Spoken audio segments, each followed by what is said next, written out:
tere, kallis kogudus! Mina olen Karl ja tänane teema on, kui Jumal räägib prohveti kaudu.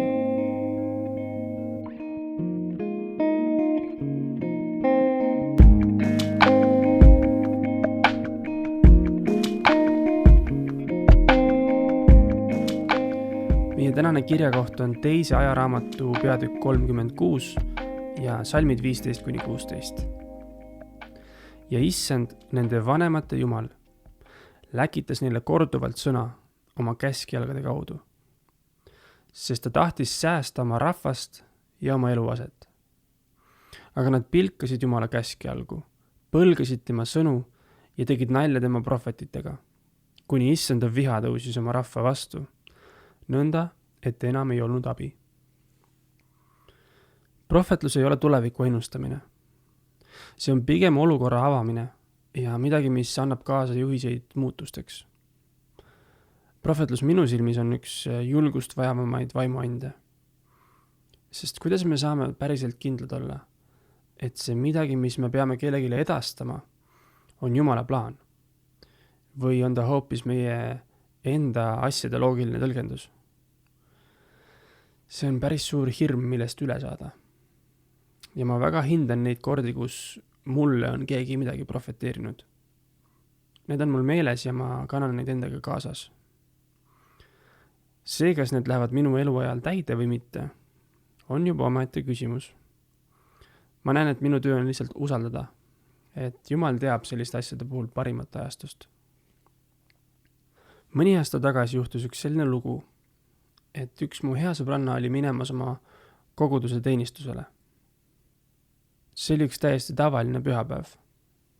Ta astus oma koduuksest välja ja järsku tundis, et Jumal suunab teda lillepoodi, lillekimpu ostma.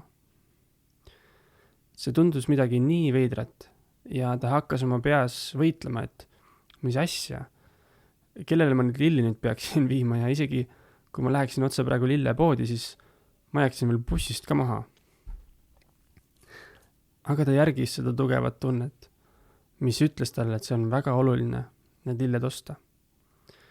Ja selle peale suundus ta lillepoodi.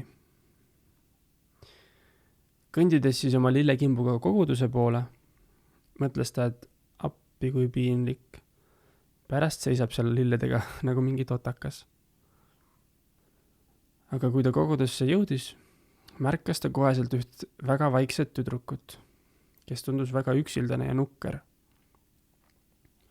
Ta läks tema juurde ja ütles, ma ei tea miks, aga Jumal palus sulle need lilled tuua ja andis lilled edasi. Tüdruk vaatas talle otsa ja vastas läbi pisarate. Aitäh, mul on täna sünnipäev.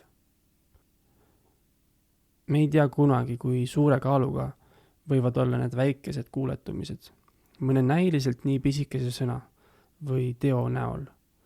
Ja millist muutust see võib inimeste eludesse tuua.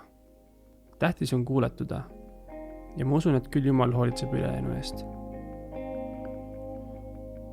Minu väljakutse täna sulle on see, et kuula, mida Jumal kellegile öelda tahab ja anna see talle edasi.